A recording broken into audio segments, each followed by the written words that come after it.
Hello नमस्कार, मी शर्मिला. माझ्या शर्मिलाज lifestyle या चॅनेलमध्ये माझ्या सगळ्या गोड ताईंचं, मैत्रिणींचं, दादांचं अगदी मनापासून स्वागत करते. आणि हो, तुम्ही कालच्या माझ्या व्हिडिओला जे प्रेम दिलं त्याबद्दल देखील तुमची हृदयातून खूप सारी आभारी आहे. तर बघा, आत्ताचा हा व्हिडिओ आहे इव्हिनिंगचा. तर माझ्या इव्हिनिंगचा व्लॉग मी काय तुमच्यासोबत शेअर केलेला आहे किंवा मी इव्हिनिंगला काय कामं करते हेच मी आज तुमच्यासोबत शेअर करत आहे. तर सगळ्यात आधी बघा, 5-5:30च्या टायमिंगला मी अशी सगळी घर जे आहे ते झाडून घेते. कारण बघा, म्हटलं जातं ना, तिन्ही सांजेला झाडू मारायचा नसतो दिवाबत्तीच्या टायमिंगला, त्यामुळे त्याच्या अगोदरच झाडू मारण्याचं काम करून घेते. आता बघा, झाडू हा घरात नेहमी मारला पाहिजे, कारण घर नेहमी स्वच्छ असणं खूप आवश्यक असतं. बघा, पहिल्या काळी जी आपली आई, आजी वगैरे मावशी सांगायच्या की जिथे जिथे हात फिरे तिथे लक्ष्मी फिरे, असं म्हटलं जायचं, एक म्हण असायची. तर त्यामुळे इकडे मी सगळ्या घरामध्ये झाडू मारून घेतला. त्याच्यानंतर ही जी सकाळी कपडे सुकायला ठेवलेली होती ती छान सुकली होती. म्हटलं आता त्याच्या घड्या मारून ठेवायच्या, कारण घरामध्ये जागा कमी असल्यामुळे रॅक जे असतं तर ते असं बंद करून मग ठेवलं जातं आणि त्यामुळे जागा देखील वापरायला तेवढी भेटते. तर सगळी कपडे काढून हँगर जागच्या जागेवर ठेवले आणि रॅक देखील फोल्ड केलं. त्यामुळे बघा, आता एवढी जागा इकडे रिकामी झाली होती. तर या रूममधला सुद्धा झाडू मारायचा होता. आता बघा, तिन्ही संजेला झाडू का मारू नये याची कारणं दोन्ही सांगितली जातात. की धार्मिक दृष्टीने घरात लक्ष्मी येण्याचा टायमिंग असतो आणि त्यावेळेस जर झाडू मारला तर घरातील लक्ष्मी निघून जाते असं म्हटलं जातं. किंवा मग पूर्वीच्या काळानुसार जर आपण पाहिलं तर पूर्वीच्या काळी लाईट्स नव्हत्या, त्यामुळे अंधारात जर झाडू मारला तर एखाद्या मौल्यवान वस्तू, सोन्याची वस्तू काही पडलेली असेल तर त्या केरकचऱ्यामध्ये जाण्याची शक्यता असायची. त्यामुळे तिन्ही संजेच्या अगोदर झाडू मारण्याची पूर्वापारपासूनची पद्धत चालत आलेली आहे. तर ती अजूनही तसंच आहे, परंतु त्याचे विचार करण्याचे जी वेगवेगळी आपले प्रत्येकाचे अनुभव आहेत ते बदललेले आहेत. असो, आता प्रत्येकाला जसं वाटेल त्या पद्धतीने प्रत्येकजण रूल्स फॉलो करत असतो. तर आता इकडे सगळं झाडू वगैरे मारल्यानंतरच मग तिन्ही सांजेनंतर हातपाय वगैरे स्वच्छ धुवून फ्रेश होऊन मग देवाला दिवा वगैरे लावला जातो. आता बघा ताईंनो, गृहिणी म्हटलं की तिचं दिवसभर काम हे चालूच असतं. सकाळ झाली की सकाळचं रुटीन चालू, दुपारी जी काही तिची कामं असतात, स्वयंपाकाचे नियोजन वगैरे, तर ती त्याची कामं चालू राहतात. संध्याकाळी तिन्ही संजेच्या वेळेला हे सगळं असं म्हणजे घरातली साफसफाई, दिवाबत्ती वगैरे, जेवण, हे ते, म्हणजे तिला असा सकाळी उठल्यापासून म्हणजे डोळे उघडल्यापासून ते रात्री बिछाण्यावर पडेपर्यंत असा वेळ नसतो स्वतःसाठी. पण बघा, माझं तर मत आहे, प्रत्येक गृहिणीने आपल्यासाठी थोडा तरी वेळ काढला पाहिजे. असो, आता तुम्हाला जसं योग्य वाटतं तसं मला जे वाटलं ते मी तुमच्यासोबत शेअर केलं. आता सगळी घरं वगैरे झाडून झाल्यानंतर इकडे मला आता पाण्याच्या बाटल्या एवढ्या बघा तुम्हाला दिसत आहेत त्या रिकाम्या झालेल्या होत्या. उन्हाळा लागला की हे एक काम वाढतं, फ्रीजमध्ये पाण्याच्या बॉटल भरून ठेवायच्या. कारण एवढी गरमी वाढलेली आहे ना की माठामध्ये सुद्धा पाणी आजकाल थंड राहत नाही. त्याच्यामुळे मग फ्रीजला बॉटल ठेवण्याशिवाय पर्याय राहिलेला नाही.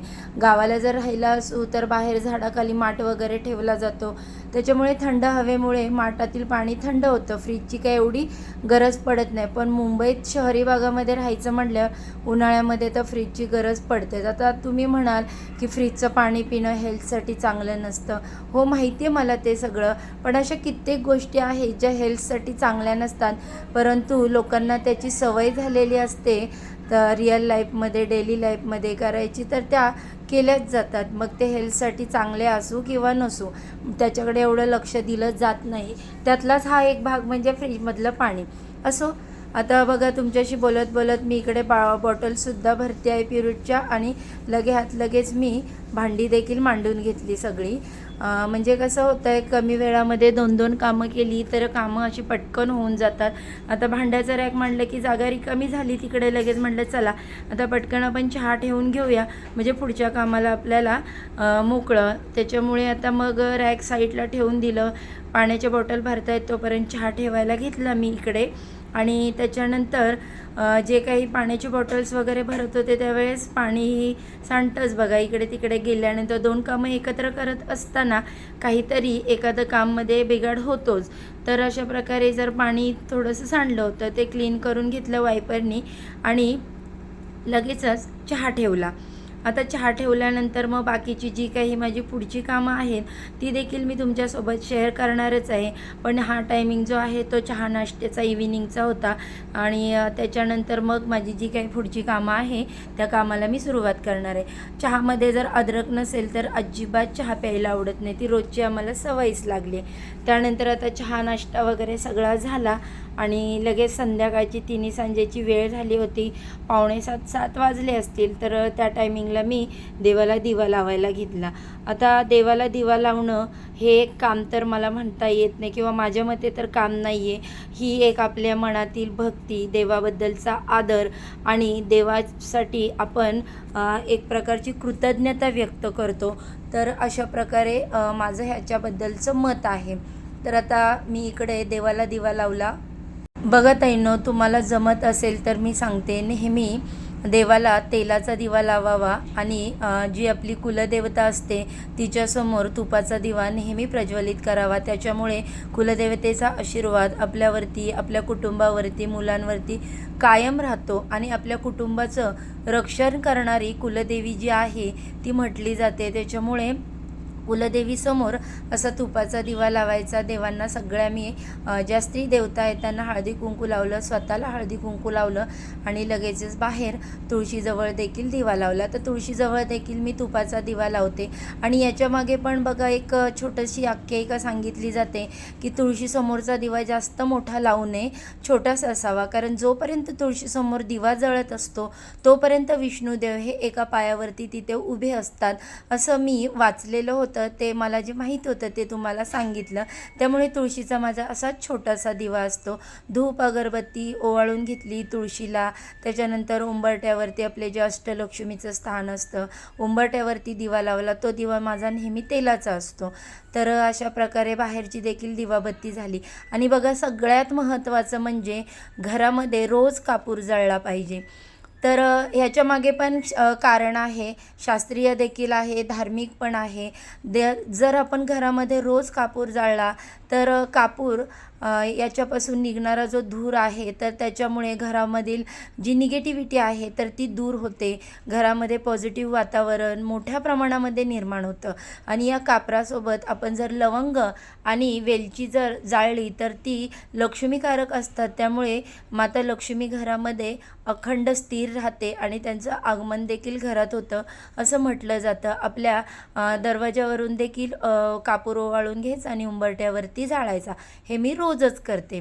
आता हे झालं सगळा पार्ट आपला दिवा लावण्याचा, कापूर जाळणं वगैरे. त्याच्यानंतर लगेचच आता मी इकडे जेवणाला सुरुवात केली. कारण बघा, श्रीच्या पप्पांना नाईट शिफ्टला पण जायचं असतं. त्याच्यामुळे थोडासा त्यांना आराम देखील 1-2 तास करावा लागतो. म्हणून मग म्हटलं चला आता पटकन जेवण बनवून घ्यावं. बरेच दिवस पनीरचा बेत काही केलेला नव्हता. मुलं म्हटली चल मम्मी आज पनीर बनव, पनीर टिक्का वगैरे काहीतरी पनीरची रेसिपी बनव. म्हटलं चला आज पनीर मक्खणवाला बनवूया आपण. पण नंतर प्लॅन चेंज झाला. मी नंतर पनीर टिक्का बनवायला घेतला. तर त्यासाठी पनीर आधी छान असं तेलामध्ये फ्राय करून घेतलं आणि नंतर पाण्यात ठेवलं.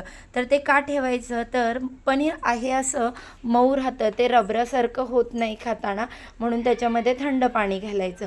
आणि तेलामध्ये छान अशी टोमॅटोची प्युरी करून ती भाजायला टाकली. आता हा जो रेडीमेड मसाला मिळतो रसोईचा असतो, एव्हरेस्टचा असतो, तर तो मी डीमार्टमधून आणत असते. तर तोच पॅकेट मी आणलेला होता इकडे. आणि या वाटीमध्ये 2 चमचे दूध घेतलं आणि त्याच्यामध्ये तो मिक्स केलेला होता. आणि आता बघा, नुसता हा मसाला जर घातला तर भाजीची टेस्ट जी आहे ती खूप गोड लागते. तर आम्हाला थोडीशी झणझणीत भाजी खायची सवय आहे. तर त्याच्यासाठी मी माझ्या घरी जे काही बेसिक मसाले आहेत ते सुद्धा ह्याच्यामध्ये ॲड केले आणि हे तळून घेतलेलं जे पनीर होतं ते ह्याच्यामध्ये टाकून जरा झाकण मारलं आणि छान असं बघा आता आपली पनीर टिक्काची भाजी तयार झालेली आहे. परंतु थोडीशी आटली तर त्याला अजून टेस्ट चांगली लागते. म्हणजे त्याच्यामध्ये आपण थोडं जे पाणी घातलेलं आहे ते कमी होईपर्यंत बाजूच्या गॅसवर मी ती झाकून ठेवली. म्हणजे काय होतं की त्याच्यामुळे टेस्ट जास्त छान लागते त्याची. आणि लगेचच आता इथे मी डाळीला फोडणी देऊन घेणार आहे, कारण आजचा बेत होता डाळ भात चपाती आणि पनीर टिक्का. त्याच्यासाठी तेल गरम करायला ठेवलं आणि बघा आता इकडे मी साधा सिंपलच डाळ बनवणार. आता हा जो कढीपत्ता आहे तो मी माझ्या घरामध्ये झाड लावलेला आहे ना, तर त्याचाच आता मी यूज करायला लागलेली आहे. कारण आता झाड छान असं मोठे त्याची पानं झालेली आहेत. जोपर्यंत त्याचे बेबी ग्रोथ होते तोपर्यंत मी ते काढलेला नव्हता, पण आता काढायला लागले. त्याच्यानंतर बघा आता तेल छान गरम झालं, जिरे मोहरीची फोडणी केली. कढीपत्त्याचा तर वास एवढा छान येत होता, कारण गावठी कढीपत्त्याचं ते झाड आहे. लगेचच मग त्याच्यामध्ये लसूण टाकला. तोपर्यंत इकडे भाजी जी आहे पनीरची ती पण बारीक गॅसवरती मी कढायला ठेवलेली होती. आणि त्याच्यानंतर आता इकडे लसूण भाजून झाला की लगेचच हळद टाकली. डाळ शिजतानाच मी त्याच्यामध्ये टोमॅटो मिरची आणि हिंग टाकलेली होते. त्याच्यामुळे आता फक्त ही फोडणी साधी करून घेतली. मस्त अशी डाळ कडक फोडणीला दिली. गरजेनुसार पाणी घातलं त्याच्यामध्ये आणि आता इकडे लगेचच भाजी पण तयार होते. तोपर्यंत डाळ पण फोडणी तयार करून झाली आणि चवीनुसार त्याच्यामध्ये मीठ घालून घेतलं. कारण बघा असं मुलांना रोज रोज भाजी चपाती असं काही खाऊन कंटाळा येतो. त्यामुळे थोडंसं काहीतरी वेगळी हॉटेल स्टाईल भाजी करणं मी गरजेचं समजते. कारण आपण रोज तर काय म्हणजे महिन्यातून 2-4 वेळा तर हॉटेलमध्ये नाही जात. कधीतरी बाय चान्स बड्डे वगैरे असेल सेलिब्रेशन तर जातो, किंवा कधी काही प्रॉब्लेम असेल गावावरून आलो पटकन जेवण नाही झालं तर पार्सल वगैरे भाजीचं आणतो. तर त्यासाठी बघा मी मुलांच्या अशा ज्या काही अपेक्षा असते, म्हणजे ही भाजी खायची आहे नॉनव्हेजचे प्रकार, तर मी सहसा त्यांना घरीच करून देत असते. तर आता इकडे डाळ फोडणी देऊन झाले, मस्त अशी कोथिंबीर वगैरे त्याच्यात टाकली आणि हे बाजूच्या गॅसवरती मी कढायला ठेवून दिली. आता लगेच मी इकडे चपाती बनवून घेणार आहे. चपात्या पण माझ्या बनवून झालेल्या आहेत इकडे, कारण मी सगळं काही तुमच्यासोबत शूट केलेलं नाही. चपात्या काही रोजची पद्धत सेमच असते, त्याच्यामुळे म्हटलं चला आता शॉर्टकटमध्येच तुमच्यासोबत शूट घ्यावं. कारण पुढे पण माझं बरंचसं काम आवरायचं बाकी होतं. वेळ पण फार झालेला होता. म्हटलं श्रीच्या पप्पांना वेळेत जेवण देणं पण खूप गरजेचं होतं. म्हणून म्हटलं चला चपात्याचा काही व्हिडिओ तुमच्यासोबत मी एवढा जास्त शेअर केलेला नाही. आणि जर हवा असेल तर मी पुन्हा एखाद्या व्हिडिओमध्ये पूर्णपणे तो शेअर करेनच. तर आता इथे सगळ्या चपात्या करून झाल्या होत्या. ही शेवटची चपाती आता मी भाजत होते. गहू एवढे MP शुअरचे छान लागलेत ना यावेळेस. अगदी लगेचच पीठ मळून चपाती बनवायला घेतली तरी मऊ लुसलुशीत अशी चपाती होते. तुम्ही आतमध्ये जरी त्या घडीला तेल नाही लावलं, फक्त साधी घडी मारून चपाती केली तरी पाहिजे अशी चपाती फुगते. तर बघा सगळं काही असतं ते गव्हावर आणि पीठ मळण्यावर डिपेंड असतं. त्यामुळे चपाती अशी छान मऊ लुसलुसीत होते अगदी. आणि आमच्या घरामध्ये बघा सगळ्यात महत्त्वाचं म्हणजे चपाती जर चांगली असेल तर खूप छान जेवल्या जातात. नाही तर मग श्रीच्या पप्पांचीही किरकिर चालू असते की चपाती कडक झाली वगैरे. त्यांना मऊच चपात्या आवडतात खायला. तर असो, प्रत्येकाची चॉईस आवड निवड वेगळी वेगळी असते. आता इकडे सगळं जेवण बनवून झालं. लगेचच मी किचन साफ करायला घेतलं, कारण संध्याकाळची जी भांडी असते तर ते ऋतू घासते. त्याच्यामुळे ती काही डीप क्लिनिंग अशी माझ्यासारखी करायलाच असं नाही. कारण मुलांचं बघा कसं असतं, एखादं काम केलं एखादं नाही केलं असं होतं ना. आणि मग जर किचनमध्ये कुठे अशी काही घाण राहिली तर लगेच मग कॉक्रोचचा त्रास होतो. त्याच्यामुळे माझी ही सवय आहे, जेवण बनवून झालं की मी किचन साफ करायला घेते. आता शेगडी काय लगेच साफ करता येत नाही.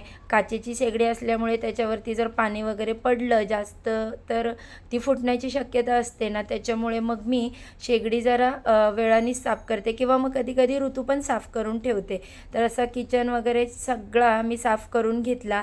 जी भांडी पडलेली होती जेवण बनवताना ती मी धुवून साईडला ठेवून दिली बेसिनच्या. म्हटलं आता एकत्रच नंतर सगळी घासायची. असं तर मी किचन साफ करता झाला करून की लगेच भांडी घासते. पण आज वेळच फार कमी होता, त्याच्यामुळे सगळी साईडला धुवून ठेवली भांडी फक्त. म्हटलं आता जेवण झाल्यानंतरच घासते, अगोदर आता सगळ्यांना जेवायलाच वाढून घेते. तर अशा पद्धतीने मी आज छान असा जो काही पनीर टिक्का, त्याच्यानंतर डाळ भात भाजीचा जो बेत बनवला होता तो सगळा रेसिपी तुमच्यासोबत शेअर केलेला होता. तर वेळ आली ती म्हणजे देवाला नैवेद्य भरायची. तर सगळ्यात पहिल्यांदा आता देवाला नैवेद्य भरते आणि नैवेद्य दाखवून मग श्रीच्या पप्पांना लगेचच जेवायला देते. तुम्हाला एक सांगू का, माझं जेवण होईपर्यंत श्रीचे पप्पा थोडासा आराम केला त्यांनी. मी म्हटलं चला जेवण होईपर्यंत 1 तासभर तुम्ही झोपा, तोपर्यंत मी जेवण बनवते, झालं की तुम्हाला लगेचच उठवेन. असो, कारण आराम मिळणं पण तेवढंच गरजेचं आहे ना ताईंनो. नाईटला काम करायचं, गाडी चालवायची म्हटल्यावर आराम तर हवाच ना. चला मग आता इथे बघा छान अशी पनीर टिक्क्याची भाजी, त्याच्यानंतर चपाती मी प्लेटमध्ये ठेवलेली आहे देवाच्या नैवेद्यासाठी. लगेच डाळ बनवलेली, कारण नैवेद्य म्हटला की डाळ तर लागतेच आणि पनीर टिक्का बनवला की डाळ भात तर आमच्याकडे खूप गरजेचं आहे. आणि मोस्टली आज वेळ झाला होता त्यामुळे मी जिरा राईस नाही बनवला, नाहीतर मग जिरा राईसच लागतो मुलांना. तर अशा प्रकारे आता इकडे मी जी नैवेद्याची थाळी तयार करून घेतली आणि लगेचच आता इथे सगळा व्हिडिओ मी बघा तुमच्यासोबत शेअर केला. आजचा व्हिडिओ तुम्हाला कसा वाटला, आवडला तर नक्की चॅनलला सबस्क्राईब करा, व्हिडिओला लाईक करा आणि शेअर करा. चला तर आजचा व्हिडिओचा इथेच एंड करते. बाय. उद्या पुन्हा भेटू.